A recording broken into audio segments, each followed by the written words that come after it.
And San Jose Mercury News. His law firm, Shah Peerally Law Group PC, handles immigration and debt settlement. Listen to the Shah Peerally Law Shows on Monday, 12 p.m. to 1 p.m. and Friday, 10 p.m. to 12 a.m. on KLOK 1170 a.m. For more information, call 510-742-5887 or visit PeerallyLaw.com.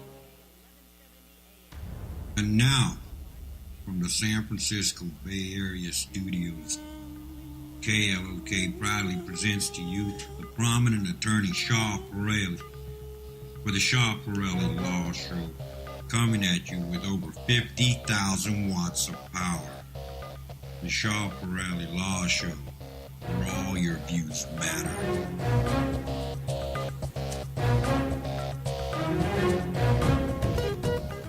Hello, ladies and gentlemen. This is Shah Peerally, your attorney. Today I'm going to talk about immigration law, debt settlement, and some social issues. And today I have with me in the studio Chaz. Hello, Chaz. And I have Nate on the board, and we are recording again on video camera so that we can put it on YouTube. So all those shows you will be able to see them on YouTube on Peerally.tv. Peerally.tv. So check in and you will see it there. Just before I start, I want to wish everybody happy Holi. Holi is coming, and I know Holi is a festival of happiness, of colors. So enjoy your Holi, all of you. So today to start, in 15 minutes we will be opening the line, so you can call us to ask your questions on 1-408-912-5565. And if you want a private consultation, you can call us on 1-408-912-5565, 510-742-5887. And today I'm going to talk about H-1B season's opening. Guys, ladies and gentlemen, you know H-1B is a big thing. It's opening on April 1st, and so many issues happening on H-1B right now. I highly recommend that you start. If you're an IT firm, or you are a firm, or you are an individual who's going to be doing H-1B or your H-1B, please make sure that you start early, because for one reason, it takes at least now 1 week to process the LCA, and you don't want to be late on this. So call us at the office, 510-742-5887. The studio lines will be open in 10 minutes now. It's 1-408-912-5565 if you have any immigration question or any debt settlement questions. Is that the visa which is very limited? It's only like 60,000 or something? Yeah, there's 65,000. This is a very good point. That's not a lot, man. Get them while they're hot. Yeah, exactly. What happens is that back in the days when the first date was opening, I'm talking about 2007, they were getting 300,000 applications on the same day. So they had to have a lottery system. And when the economy went down, it slowed down. It took around 2010, it started taking like 9 months to complete all the 65,000, but then in 2011 it went faster. In 6 months it started. They finished the 65,000. Plus there's another 20,000 for those graduating on what we call a master's in the U.S. So it's 85,000 kind of technically together. So take advantage of that. If you have any questions regarding the H-1B, so you can call us at the office on 510-742-5887. You're listening to the Shah Peerally Law Show right now. So we are talking about immigration law, and also we're going to be talking about debt settlement on the second half hour. So ladies and gentlemen, feel free to call us if you have a question on 408-912-5565. This is a live number for the studio. So let me get back to the H-1B now. H-1B has many issues, as I was mentioning. One of the biggest issues we are seeing right now with H-1B cases is the famous INA 221G. I will not talk enough about the INA 221G because we are getting calls every day pretty much where people are going, for example, on a vacation and is getting stuck in India or Pakistan or wherever they are from.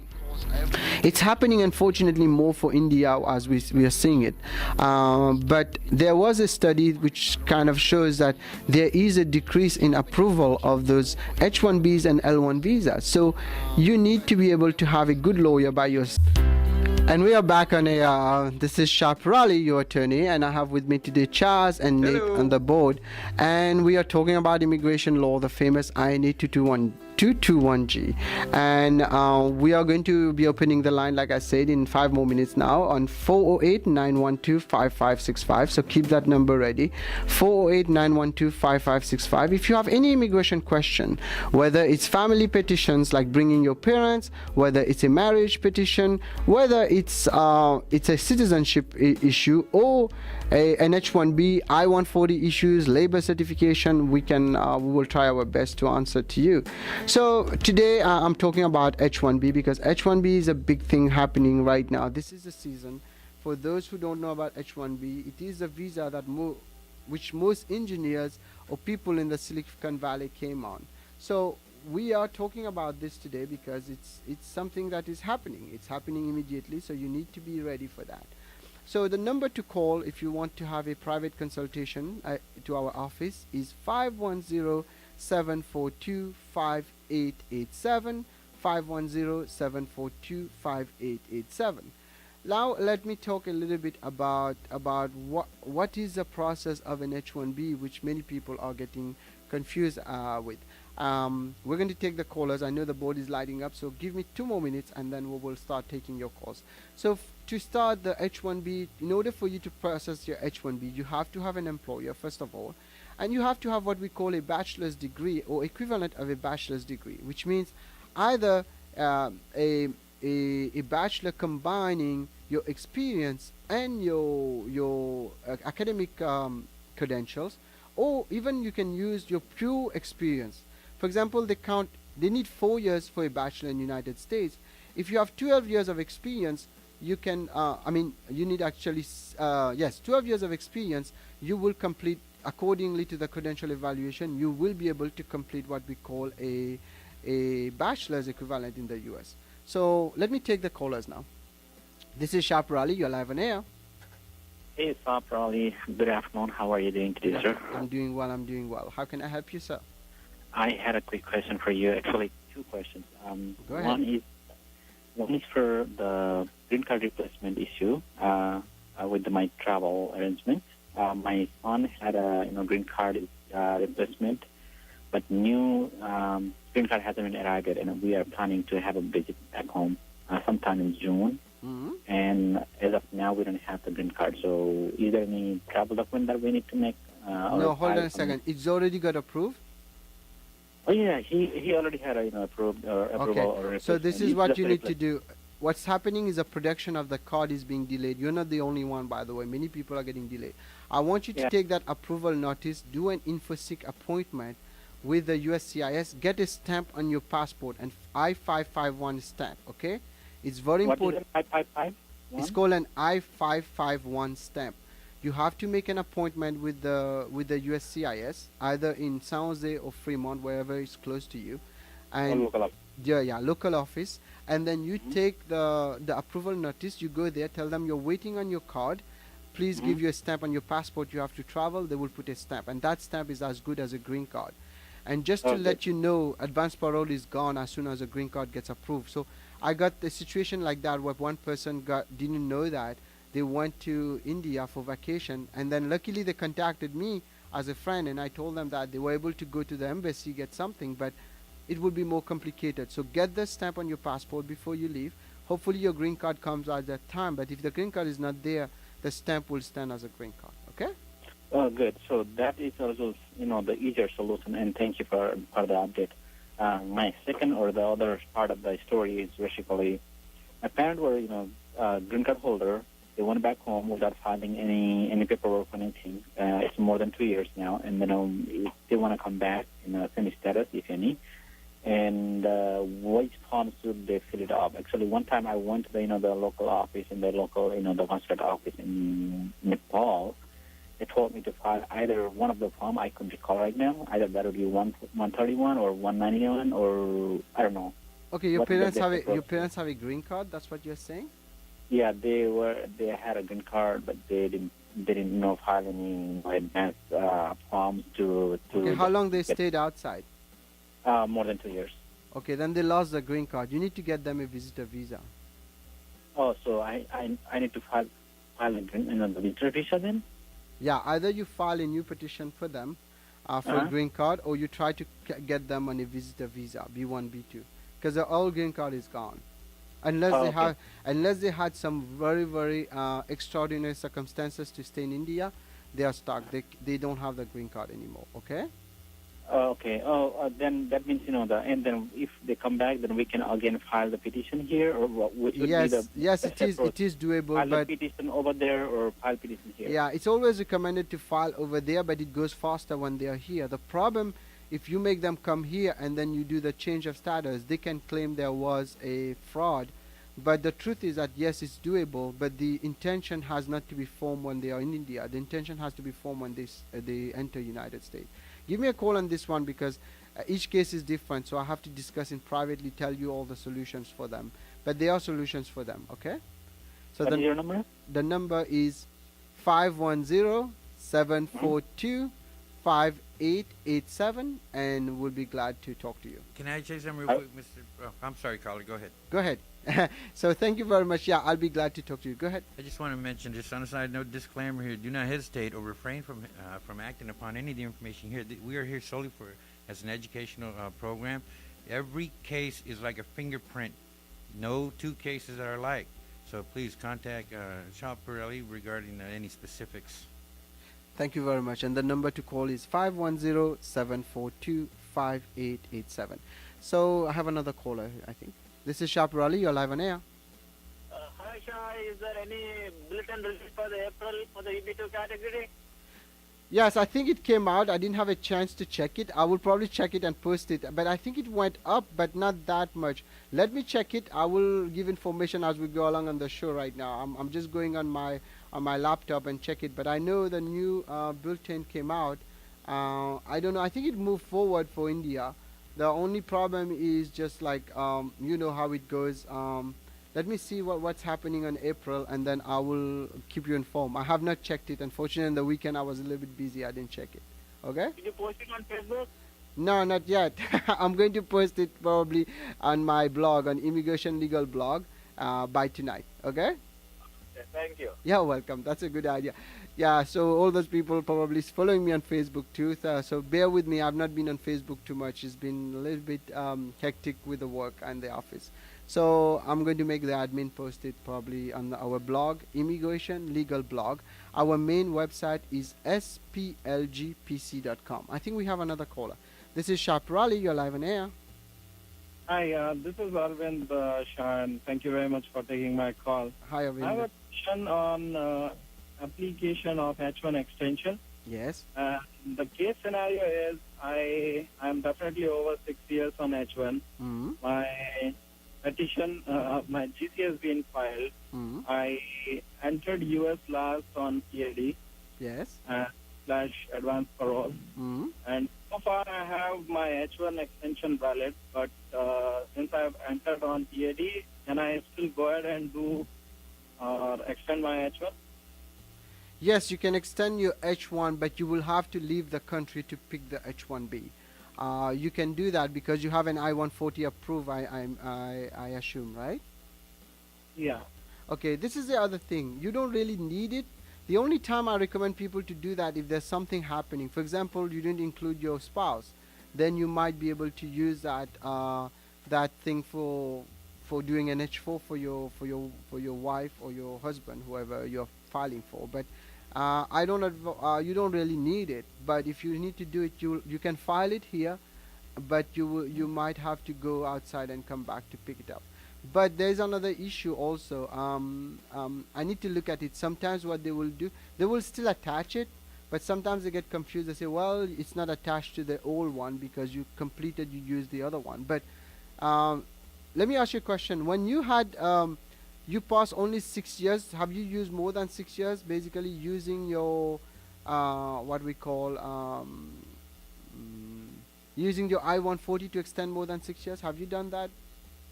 Yes, I have. Actually, it's going to be the 8th year Okay, extension. then I think it should be okay. You might be, what you do, you can refile your H1B extension, but you will need to pick it up probably outside the United States.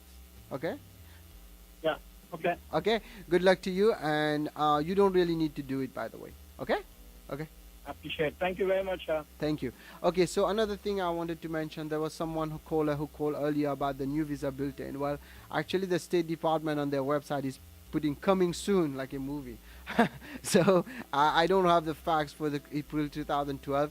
As soon as it comes out, they will probably shoot me an email and I will post it on my blog, Immigration Legal Blog. So keep checking this blog. There's a lot of information that we put there, by the way. Everybody should check it. And I think we have another caller. Let me take the other caller. This is Shah Peerally. You're live on air. Yes, sir. I have a question about citizenship. Yes, sir. Go ahead. Yes, sir. I have my mom want to be a citizen. She's already here for over 6-7 years. But problem is she cannot speak the English, so she did not pass. She tried all his 3 times. Okay. So, yeah. So there's any way so she can get the citizenship? Yeah. How long she had her green card? Over 7 years. Yeah, she won't get it. She won't be able to bypass. There's a rule: if you have been you have your green card for more than 10 years or 15 years, you are able to do the citizenship. You still have to take the civic test, but you can take it in your language, in Punjabi, Hindi, or Urdu. But in her case, it won't apply. She has to also be above 55 or above 60. So I assume she's already above that, but she needs to wait more years. Or the other option, if she has some kind of mental disability, depending, and again this is very, very tricky, she might be able to pass the entire citizenship without having to go to the interview. So there are ways to do that, but I don't think it will apply to your mother at this point. Okay, so give me a call at the office. I can analyze it if you want, but I'm pretty sure from what you're telling me right now, they're not going to waive the English test. The only thing we can waive on the age and the time you have your green card is the English test. Or if you want to waive the whole thing, we have to prove that there was a mental disability with her that prevent her from remembering all the stuff. Okay, I will call you in office. Call me in the office, 510-742-5887. And today I have with me Chaz, and Hello, world. yeah. So I wanted to tell you, if you want to call on the studio, you can call at the studio. You can call on 408-912-5565. If you want a private consultation at the office, call 510-742-5887. There's a great team waiting there. And just to let everybody know, we have one thing which is kind of interesting. We have our online radio running 24 hours on a 24-hour basis, where all those shows that you're hearing right now, you can listen to them again running. It's attorneyonair.com, attorneyonair.com, one word. Please check it and tell all your friends. You can get all our shows. Since I have Chaz with me, Chaz, tell us a little bit about the projects that you're doing right now and what you're looking for, and then we're going to move into the next segment of debt settlement. We're taking, currently we're doing a number of projects. One of them is we're taking Mr. Peerally's YouTube videos another notch higher, where they're being done in HD. We're doing we're still continuing with the spousal abuse book that we're close to having all the photos we need. But if you're interested in something like this, getting a couple of pictures taken and used in our book, give me a call at 510-921-0369. We're very excited about this, and we also have the filming the projects. We're utilizing Joe. Joe is out there. Hello, Joe, out to you. And we got some Shatter Freedom. I think we have our projected finish date for Shatter Freedom. Shah, what's that, in March? Well, I don't want to give a projected date because it always happens. There's some glitch that happens, and then. But hopefully we should be done in the next few months. So yeah, no movie in history I don't think has ever been accomplished on time and on budget. But it's coming. It hasn't been forgotten, folks. But we're very excited about it because we're reaching the end now. Thank you. We're very and we also have studio space available if you want to rent it out to do a class. The room we have available is 36 feet by 25 feet. Interested parties, please contact me if you have a class you'd like to run, something that fits within our scope of business, something that's not too wild and crazy. We'd be happy to rent it out to you. And again, the phone number is 510-921-0369. Thank you. Thank you very much, Chaz. And again, for those who started listening, I am Shah Peerally. I'm your attorney. For new listeners, because since Saturday, I think we had a lot of new listeners. For those who don't know me, my work has been you can see all our work on our main website, splgpc.com, splgpc.com. And you have any issues with immigration law, debt settlement, or any legal issues where we can, at least if we don't handle it in the office, we might be able to refer you to someone who can help you. Yes, go ahead. First, let me be very clear. I am not an attorney. Okay. Now, earlier you were talking about one of the visas, I think, and if I'm correct, and you were referring to having what was it, 2 or 4 year degree? Yes, the H-1B. Yes. H-1B. Thank you. Does it matter what your degree is in? I mean, could it be a degree in engineering, or could it be a degree in pottery? That's a very, very good question. Technically, if you, for example, let's say someone comes up and say, "Hey, I have a degree in arts, right? 4 years degree or 3 years degree, but I want to get an H-1B as a software engineer." Well, the question is now, how is going to relate? Very interesting question you just asked. But if that person, for example, got a bachelor's degree in arts, but then has experience, maybe 5-6 years of experience in IT, yes, we can make it work. Now many people get confused on that. And on the other hand, someone say, "Oh, my friend got it. They have a bachelor's degree, but they don't have the experience in that field that they are doing. They won't get an H-1B on that." So H-1B requires 2 components. One, you have to have this bachelor, and 2, it has to be related. You cannot say someone is specialized in some occupation and that person has no experience, no knowledge of it. And unfortunately now, for administrative work, like back in the days, a manager could get it, but sometimes they still get it. But depending on the position, administrative jobs are very, very difficult to get an H-1B now. IT firms are getting, models are getting them, but not everybody is getting. So they're very, very picky on those. The denial rate has increased extensively on those administrative cases, and we are not even recommending people to file them because the chances of winning is so low. So to answer your question, Chaz, yes and no. You can use a different degree, but you have to have experience to back it. So that's a simple answer. Thank you.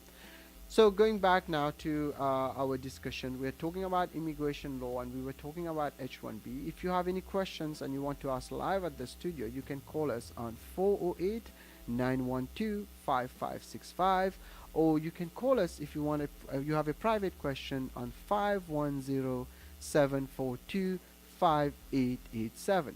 I think we have one caller. Let me take the caller. This is Shah Peerally. You're live on air. Morning, Mr. Shah. I have Morning. a quick question. I have applied for my parents' green card. I'm a citizen, actually. Yes. And one of the things that I came to know about is like the medical insurances and things like that are so expensive for people, for senior citizens, Yes. that it came to a point like, let's say if they do not want, after getting the green card, they have the interview next week. Can they give up the green card and go back to the Indian thing? I mean, is that complicated or? No, it's not complicated, but let me tell you what you should do. Be smarter than this. Go ahead and apply for what we call a re-entry permit for them. A re-entry permit, if you apply for it, will allow them to stay outside United States for 2 years.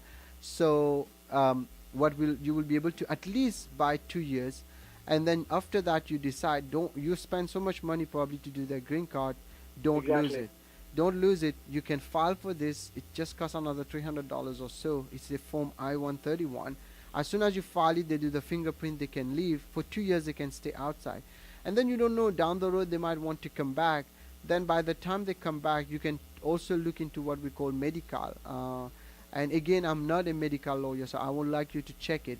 They might be eligible for medical, which is something under the California law. So check it before you leave, or talk to some insurance company. I know some insurance companies have some special deals. So look at all the options before you give up on the green card, because later on you might regret it. Okay? Exactly. The interview's next week, and then all these questions came up. I said, okay, let's do it, and then Yeah, just do it and get the re-entry permit for them. That is the best idea, because later on you will want the green card, you might not get it. So don't let this go, okay?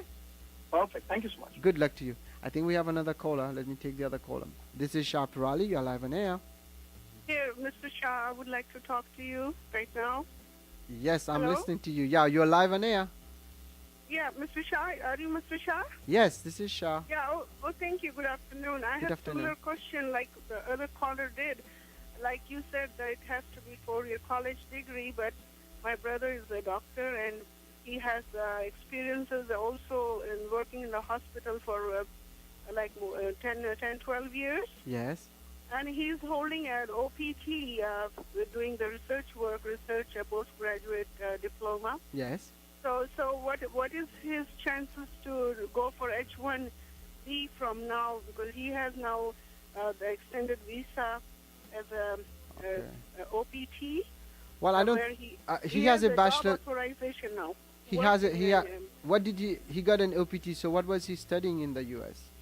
He was studying like doctorate degree. Okay, that's a PhD. Postgraduate certification in clinical research work in medicine. Okay. Well, I don't think. And then he did already USMLE Part 1, 2, 3. So what is his chance? Okay, that's a very good question. You don't have any issue on terms of getting the H-1B on his part.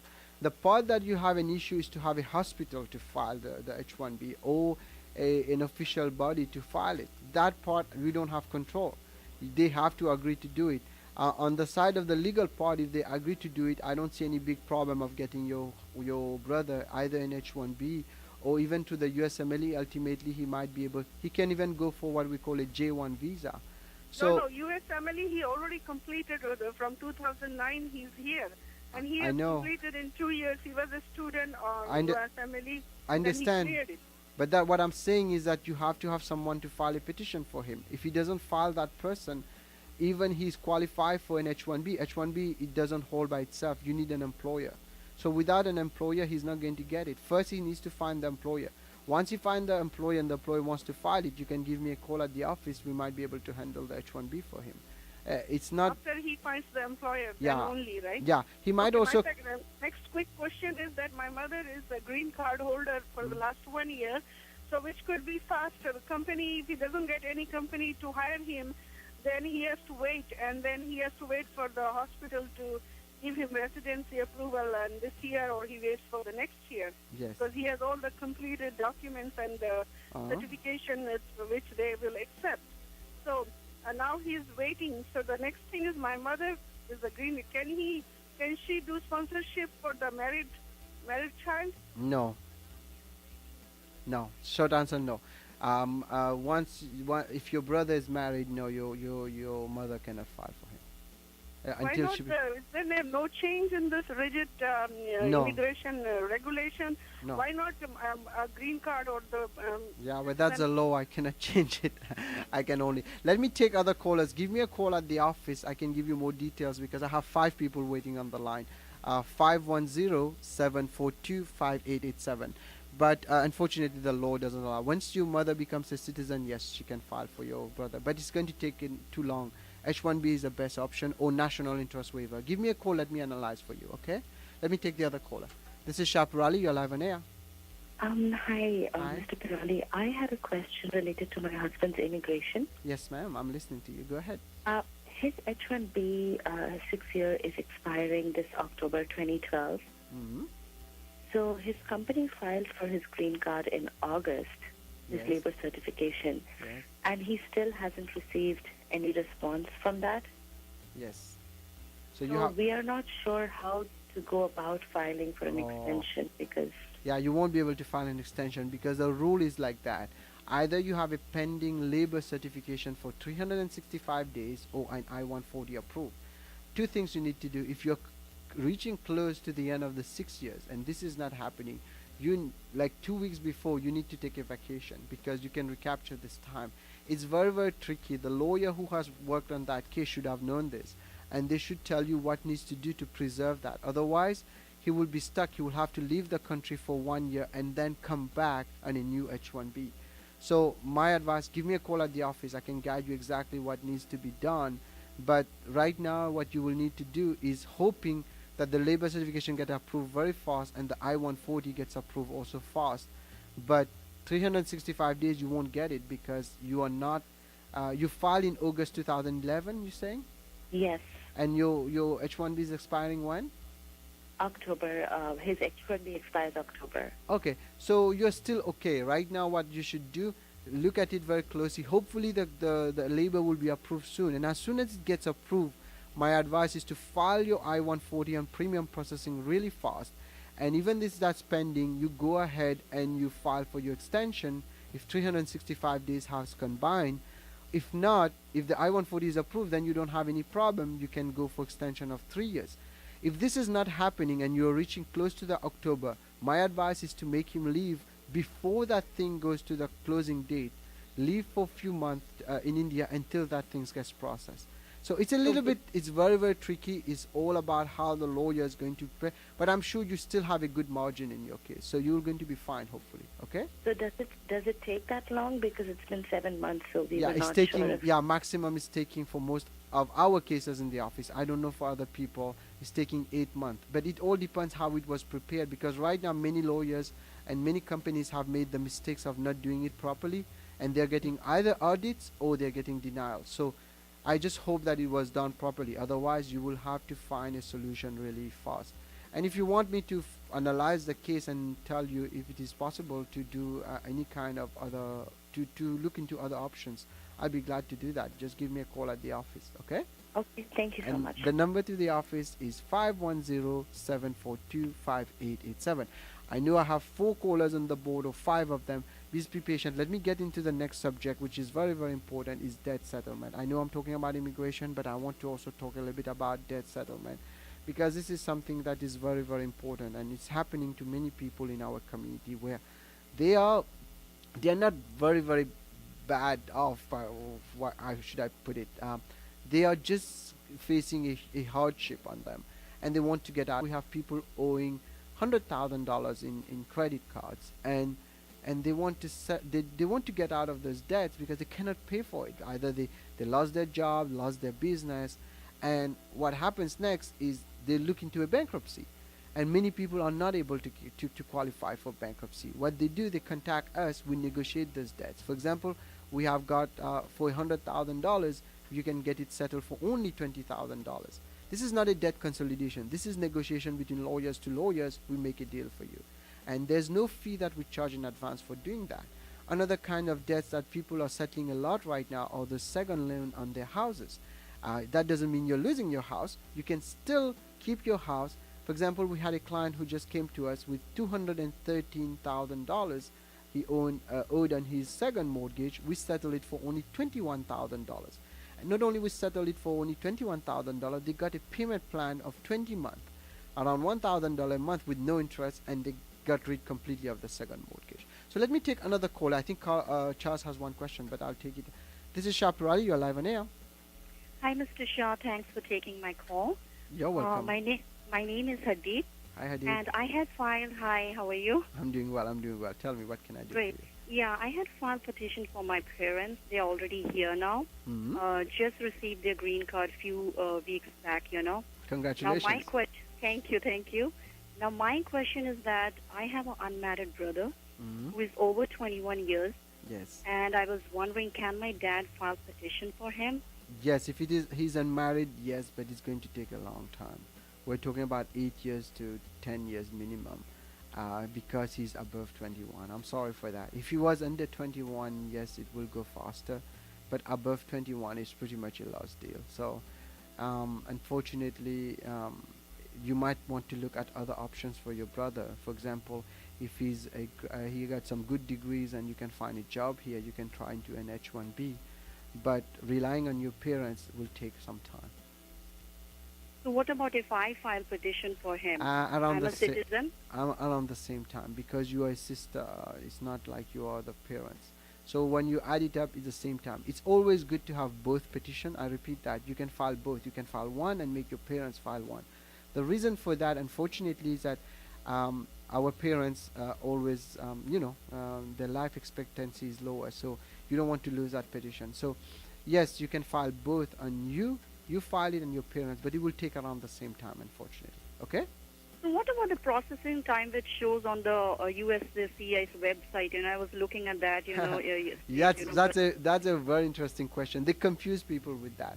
What they are talking Yeah, because that's what I was looking for my parents. I said, green card holders, parents filing for their unmarried son and daughter over 21, it's going to take like this many months or years, No, so that's no, the reason I called you just...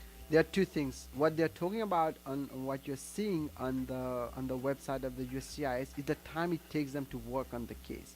But what you need to look at is what we call the visa bulletin. It's issued by the State Department, not by the Homeland Security. So people get confused. I got so many people say, well, you're wrong because I checked it, it's only 6 months. No, what they're talking about on that processing time is the time it takes them to work on the case, to approve it. Once it's approved, you have another waiting line. The waiting line at that time is the time that the visa will be available, the number will be available. So the one that you have to look at is a visa bulletin. And I think it was on my website before, but I'm going to put it again, the visa bulletin. But you can check. I always upload the new visa bulletin on my blog every month. It's called Immigration Legal Blog. So check in there, you will see it probably tonight. I will put the new one, but no, unfortunately what you're looking at is a wrong chart. Sorry. Okay? So if I file it, it's going to take like 7, 8, 10 years? Yeah, probably around that. Hopefully it get less time, but right now from what they're saying it's like 8 to 10 years. Okay? Okay. Thank you, Okay. Mr. Shah. Sorry Thank you. for that. Okay. Thank you. No problem. No Thank problem. you. Bye. Okay, so I think we have yes. So we are talking about debt settlement here, and I know a lot of people were calling. If you are not, if you have missed, you are not able to call on the board because I know everybody calls at the same time. By the way, Charles, and then the lines get clogged, and I cannot take all of them. So call me at the office. The number is 510-742-5887. And Charles, we were talking about debt settlement on mortgages, and if people want to know more about debt settlement, the website to check is yourdebtsettlementattorney.com. I did have a comment to make. Yes, go ahead. A famous psychologist and author, Eric Fromm, was noted in one of his writings to say that as human beings, we can get used to anything, including living in sheer misery. And we can get used, as human beings, we can get used to living in pain and, basically living uncomfortably and not really know to what extent we are uncomfortable. And the comment I want to make regarding debt settlement is, as we go through life, we accumulate debt, and there comes a point where, for some reason, maybe we're not as happy as we used to be, and we don't realize why we're not happy. And oftentimes that turns out to be because of our financial situation. Maybe you've come across help me out, Mr. Peerally. When something terrible happens, that's called a what?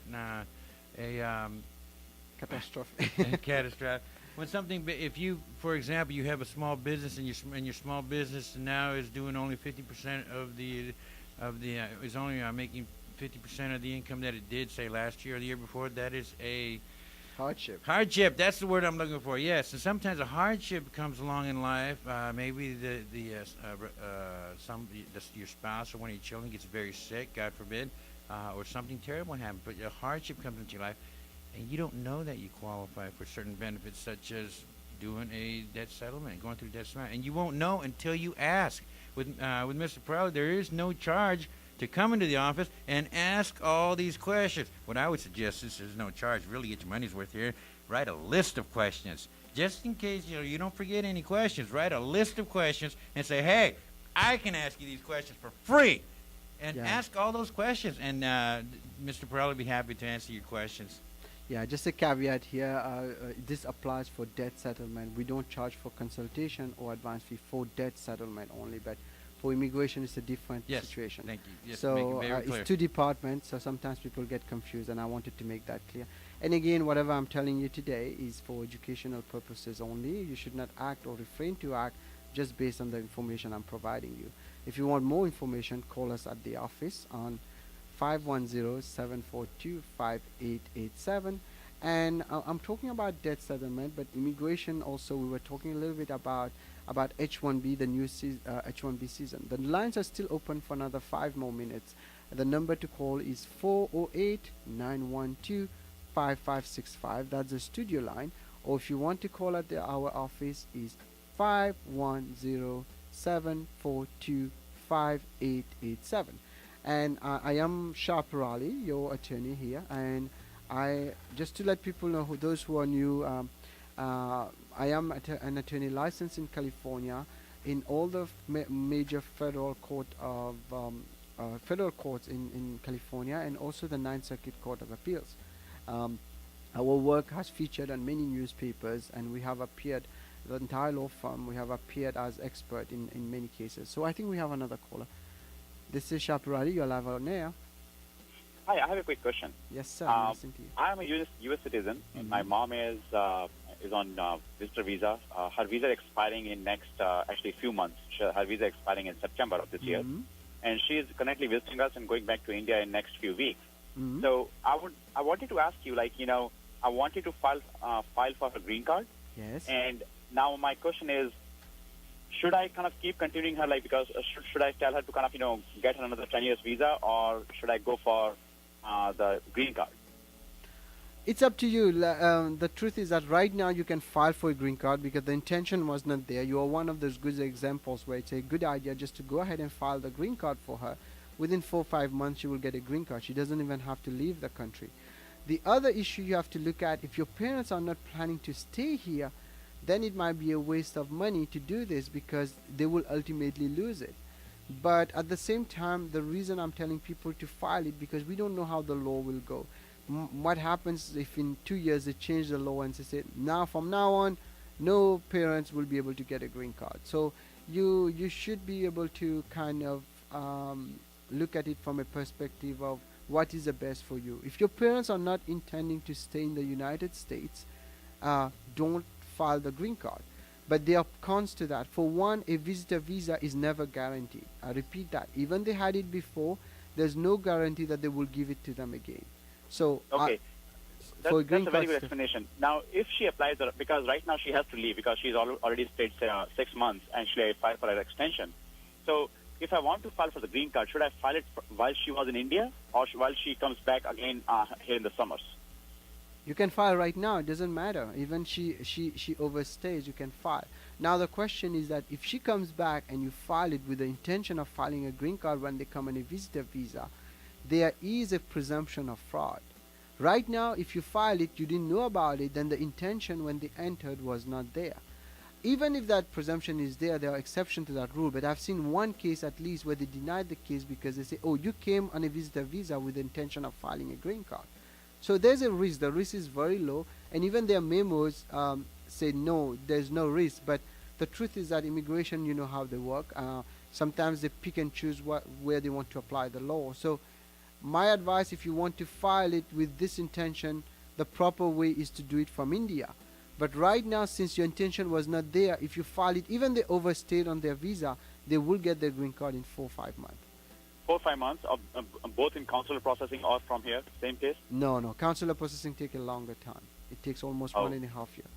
So my advice is talk to a lawyer before they leave. You can give me a call at the office. Let me analyze what the best solution for them. And it's totally your call, actually. If you want them to stay for a long time, then green card is good. Otherwise, the visitor visa. The only problem, I cannot guarantee you they will give the visitor visa. It's a gamble. Okay? You have a better chance on the green card. Okay? Okay, so if she applies and rejected, will it affect my green card filing? No, it won't affect it, no.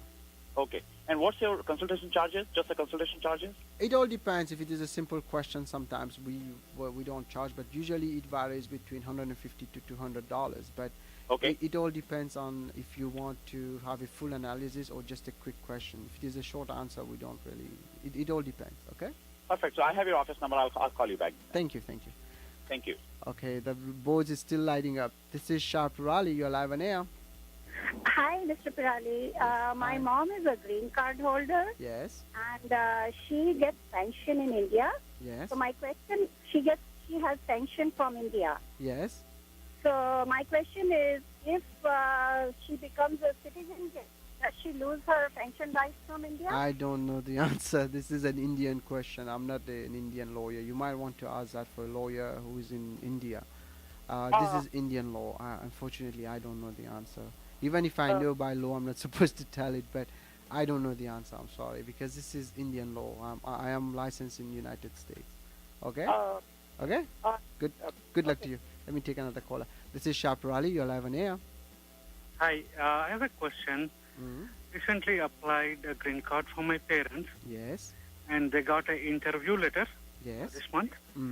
And when I was checking with some of the friends who applied recently, they're saying they got the cards by mail, no interview or anything. Is there something I should consider before I appear for interview? No, you have you did an employment-based green card. That's what you're saying? No. For my parents, it's a family-based. Oh yeah, no, it's normal. It's sometimes random check. It's like a 50-50.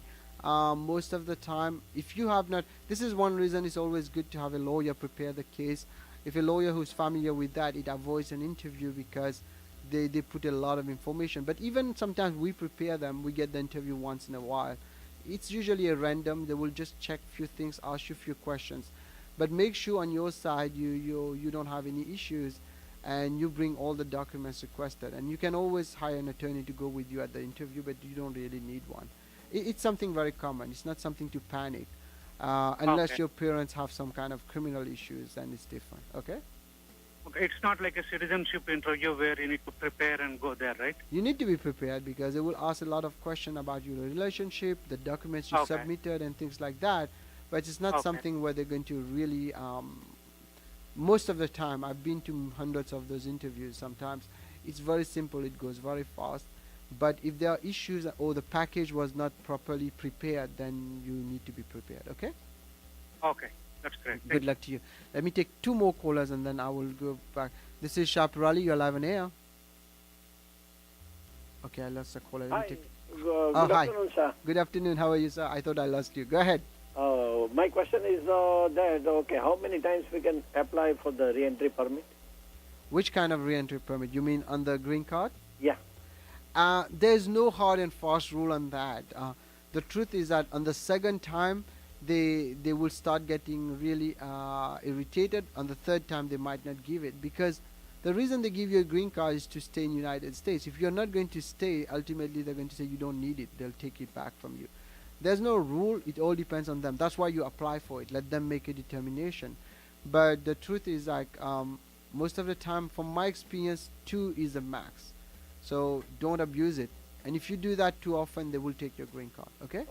Okay. Thank you very much. You're welcome. Okay. Bye. If you have any questions, please now call us at the office on 510-742-5887. I was talking about debt settlement, and Chad has a was mentioning about how people are facing hardship. And what people don't realize is that hardship can be anything. And here we are talking about debt settlement. It's very interesting to know that debt settlement usually applies for people who are not really like starving. There are people who basically have a little bit money on the side in the bank. They cannot afford to pay all their debts. For example, they have $300,000 worth of debts. They still have maybe $50,000 in the bank. But guess what? They don't qualify for bankruptcy because they still have a job. But the problem is that the $300,000 is putting so much pressure over their budget that they cannot really make it. And it applies to anybody, basically. And people get always amazed, oh, but I'm not that poor. Well, it applies actually to people like that. Because if you were very, very poor, then bankruptcy is your best chance. Why waste your money on a debt settlement? A debt settlement applies to people who are middle class, basically. People who have some money saved. People who wants to get out of debts but cannot file bankruptcy or don't want to file a bankruptcy. The good thing having a lawyer to help you on this is the lawyer will act as a buffer. And the lawyer who is good, and you can check our website, yourdebtsettlementattorney.com. Just click on success stories. You will see the kind of things we have been able to do for people We have handled almost 300 cases with almost a 99% success rate. The other thing is that we don't charge anything in advance. You don't have to pay us until we get a deal for you. So for example, someone came to us with $21,000 of credit cards. We settle it for only $5,250, and that means $16,000 they save. Another one came with a second loan on their house and home equity line with $103,000. We settle it for only $10,000. That means $90,000 they save, more than $90,000. Actually,